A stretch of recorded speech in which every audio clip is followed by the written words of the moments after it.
ಮಹಾದೇವಿ ಅಮ್ಮ ಶ್ರೀ ಚಕ್ರವಾಸಿನಿ ಮಹಾದೇವಿ ಅಮ್ಮ ಶ್ರೀ ಸಿಂಹವಾಹಿನಿ. ವಿರೂಪಾಕ್ಷ ಶಾಸ್ತ್ರಿಗಳ ಜೀವ ಅಪಾಯದಲ್ಲಿದೆ. ಶ್ರೀಚಕ್ರ ಒಂದು ನಮ್ಮ ಕೈನಲ್ಲಿದ್ರೆ ನಿನ್ನ ಜಾಜಿನೇ ಏನು? ಇಂದ್ರಲೋಕದ ಅಪ್ಸರೆ ತಿಲೋತ್ತಮೆ ಮೇನಕೆಯರನ್ನೇ ಸೃಷ್ಟಿ ಮಾಡಬಹುದು. ಹೇಗಪಾಯ? ಯಾರಿಂದ ಅಪಾಯ? ನಿನಗೆ ಹೇಗೆ ತಿಳಿತು? ಎಲ್ಲ ವಿವರವಾಗಿ ಹೇಳು. ಅವ್ರು ಬಂದ ಕೂಡಲೇ ನಾನು ಅವ್ರಿಗೆ ಎಚ್ಚರಿಸಿ ಹೇಳ್ತೀನಿ. ಅದು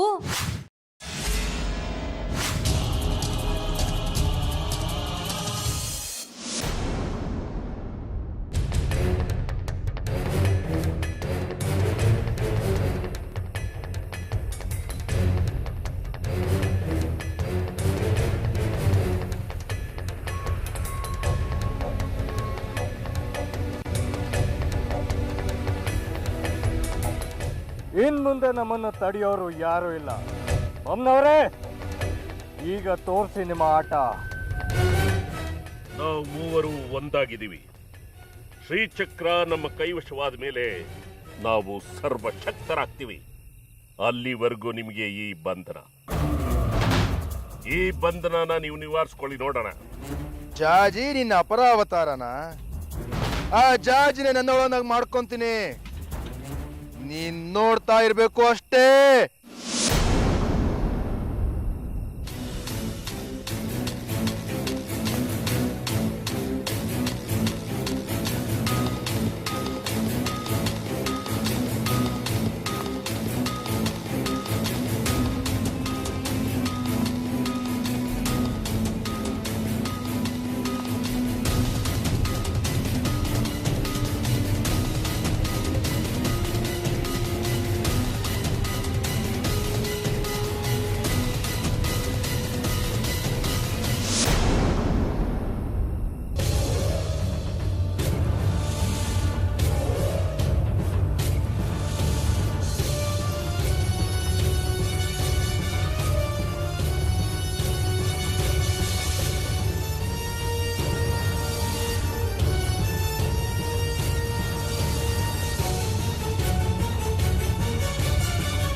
ಕಡ್ಕಿ ವಿರೂಪಾಕ್ಷ, ನಾನು ಬೆಳಗ್ಗೆಂದು ಇಲ್ಲೇ ಇದ್ದೀನಿ. ಅಲ್ಲಿ ಉತ್ಸವ ಸಿದ್ಧತೆ ಏನಾಗಿದೆ ಅಂತ ನೋಡಿ ವರದಿನ ಒಪ್ಪಿಸ್ಬೇಕು. ನಾ ಹೊರಡ್ತೀನಿ. ಈಗ ಇದನ್ನ ಮಾಡಿದ್ದಾಯ್ತು. ನಾಳೆ ಮೂವರು ಸೇರಿ ಶ್ರೀಚಕ್ರನ ಹೇಗೆ ಅಪಹರಿಸೋದಂತ ಯೋಜನೆ ಸಿದ್ಧ ಮಾಡೋಣ. ಆಗಲಿ, ನಾನು ಆಲೋಚನೆ ಮಾಡ್ತೀನಿ, ನೀವು ಉಪಾಯ ಮಾಡಿ.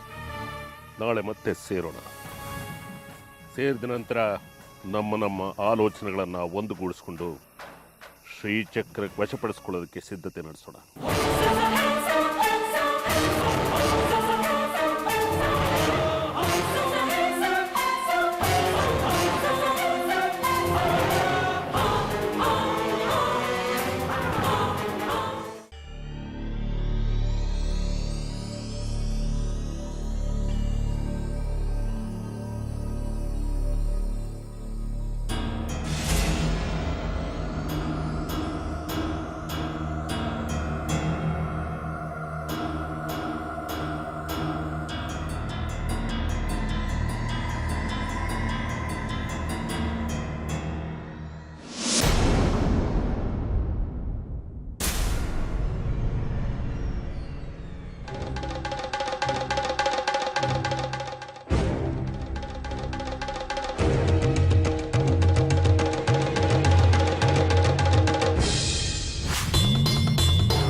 ಇನ್ನೂ ಎಷ್ಟು ದಿನ ಅಂತ ನಮ್ಮ ಜೊತೆ ನಿಮ್ಮ ಕಣ್ಣ ಮುಚ್ಚಾಲೆ ಆಟ ಅಮ್ಮನವರೇ? ಇನ್ನು ನಿಮ್ಮಾಟ ಬಂದ್, ನಮ್ಮಾಟ ಶುರು. ನೀವು ಬಂದಿಯಾಗಿದ್ದೀರಿ. ನಿಮ್ಮ ಬಾಯಿಂದ ಒಂದು ಶಬ್ದನೂ ಬರೋ ಹಾಗಿಲ್ಲ, ಅಳ್ಳಾಡೋ ಹಾಗಿಲ್ಲ. ಉತ್ಸವದ ದಿನ ನಿಮಗೆ ಪೂಜೆ ಸಲ್ಲಿಸ್ತಾ ಇದ್ರೆ ನೀವು ಮೂಕ ಅಮ್ಮನೂರ್ ತರ ಕೂತ್ಕೊಂಡು ಮಂಗಳಾರತಿಯನ್ನು ಸ್ವೀಕರಿಸಬೇಕು ಅಷ್ಟೇ, ಅಳ್ಳಾಡೋ ಹಾಗಿಲ್ಲ. ಶ್ರೀಚಕ್ರ ನನ್ನ ಕೈವಶವಾಗುತ್ತೆ. ಆಮೇಲೆ ನೀವೇ ನನ್ನ ಹತ್ರ ಬರಬೇಕು. ವಿರೂಪಾಕ್ಷ ಶಾಸ್ತ್ರಿ ನನ್ನ ಬಂಧನವನ್ನ ಬಿಡಿಸು ಅಂತ ಭಿಕ್ಷೆ ಬೇಡಬೇಕು.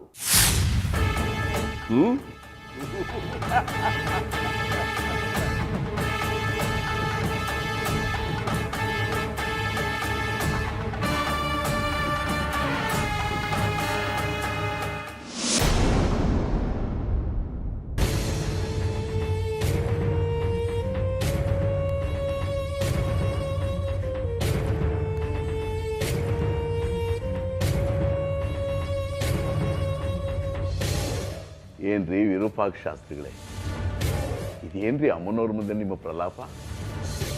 ಅಲ್ಲ, ಏನೋ ಸಾಧಿಸ್ತೀನಿ ಅಂತ ಅನ್ನಿಸ್ದಾಗೆಲ್ಲ ಹೀಗೆ ಅಮ್ಮನವ್ರ ಮುಂದೆ ಬಂದು ಕೊಚ್ಕೋತೀನಿ, ಆಮೇಲೆ ಎಲ್ಲ ಟುಸ್ಪಟಾಕಿ.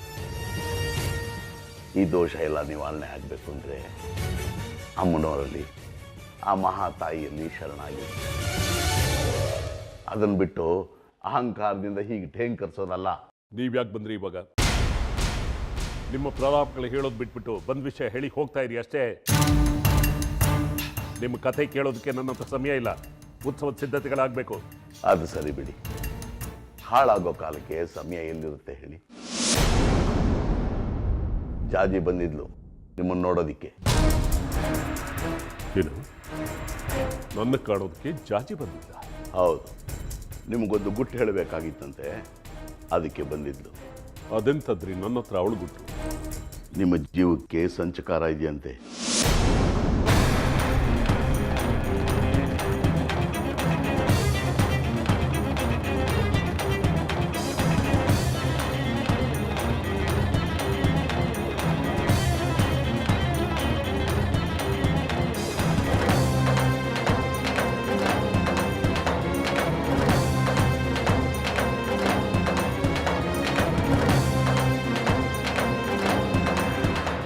ಹಾಗಂತ ಅವಳೇ ಹೇಳಿದ್ಲ?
ರಂಗೋಲೆ ಮುಗಿದಿದೆ, ಎಲ್ಲ ಖಾಲಿ.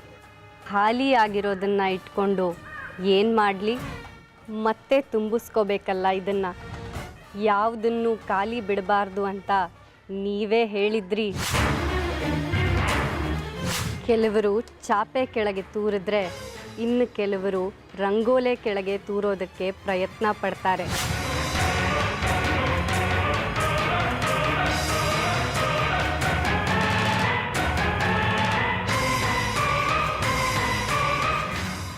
ಆ ಜಾಜಿ ಸಾಮಾನ್ಯದವಳಲ್ಲ.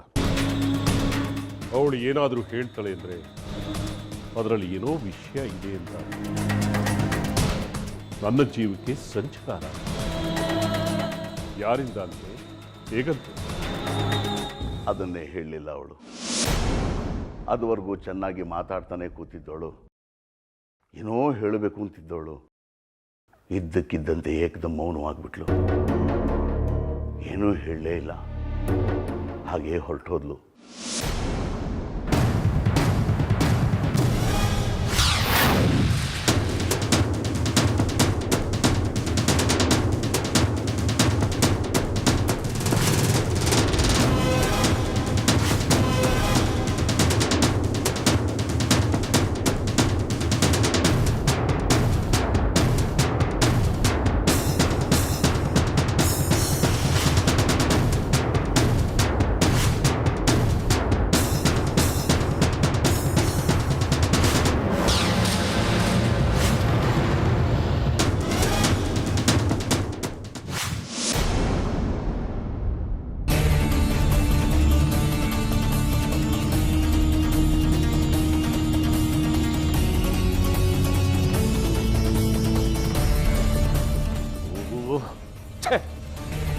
ಎಂಥ ಕೆಲಸ ಆಗೋಯ್ತು.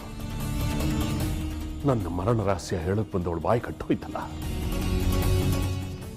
ಇನ್ನು ಅವಳು ಬಾಯಿ ಬಿಡೋದೇ ಇಲ್ಲ.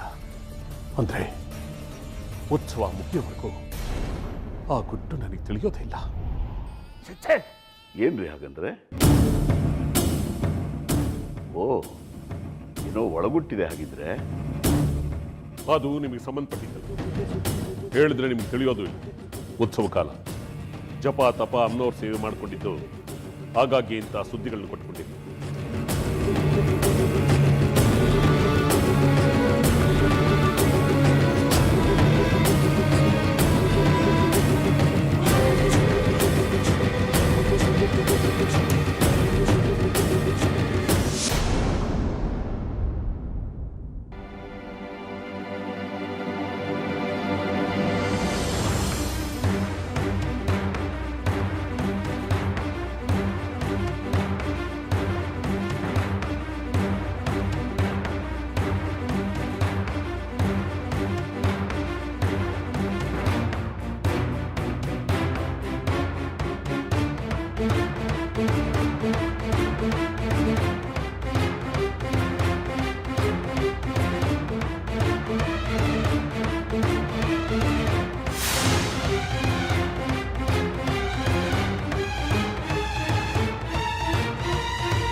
ಏನು ಮತ್ತೆ ಮನೆ ಗಂಟ ಬಂದಿದ್ದೀರಿ? ಎರಡನೇ ಆಟನಾ? ಈಗೇನು ಎದುರಕ್ಕಿಲ್ಲ, ಅದೇನು ಬೊಂಬಡ ಹೊಡ್ಕೋತೀರೋ ಹೊಡ್ಕೊಳ್ಳಿ. ಈಗ ನಿನ್ನ ಜೊತೆ ಜಗಳ ಆಡೋದಕ್ಕೆ ಬಂದಿಲ್ಲ ನಾನು. ನಿಜ ಹೇಳು, ಅಷ್ಟೇ ಸಾಕು. ನಿನ್ನ ಕೈ ಮುಗಿದು ಕೇಳ್ಕೊತೀನಿ. ಅಯ್ಯೋ, ಕಳೆದ್ಕಿತ ಬಂದಾಗ ಕಾಲಲ್ಲಿರೋದು ಕೈಗೆ ತಗೋತೀನಿ ಅಂದಿದ್ರಿ, ಈಗ ಕೈ ಮುಕ್ಕೊಂಡು ನಿಂತಿದ್ದೀರಾ. ಈಗಲಾದ್ರೂ ಗೊತ್ತಾಯ್ತಾ ನನ್ನ ಮಗಂದೇನು ತಪ್ಪಿಲ್ಲ ಅಂತ? ನಿನ್ನ ಮನೆ ಮುಂದೆ ಬಂದು ಜಗಳ ಆಡ್ಕೊಂಡು ಹೋದೆ ಅಂತಾನೆ ನನ್ನ ಮಗಳ ಜಾಜಿಗೆ ಮಾಟ ಮದ್ದು ಮಾಡಿಸಿದ್ಯಾ? ಅದೆಂತ ಮಾತು ಅಂತ ಆಡ್ತೀರಿ? ಬಿಡ್ತು ಅನ್ನಿ. ನಾವು ಸತ್ರು ಅಂತ ಕೆಲ್ಸಕ್ಕೆ ಕೈ ಹಾಕಕ್ಕಿಲ್ಲ. ಮತ್ತೆ ಯಾಕೆ ನನ್ನ ಮಗಳ ಜಾಜಿ ಮಂಕ ಬಡ್ದು ಕೂತಿದ್ದಾಳೆ? ಯಾರ ಹತ್ರನೂ ಮಾತಾಡೋದಿಲ್ಲ, ಯಾರನ್ನೂ ಗುರ್ತಿಸೋದಿಲ್ಲ, ತನ್ನಷ್ಟಕ್ಕೆ ತಾನೇ ಇರ್ತಾಳೆ. ಯಾರೋ ಹಿಡಿದು ನಡೆಸ್ತಾ ಇರೋ ಸೂತ್ರದ ಗೊಂಬೆ ಥರ ಆಗಿದ್ದಾಳೆ.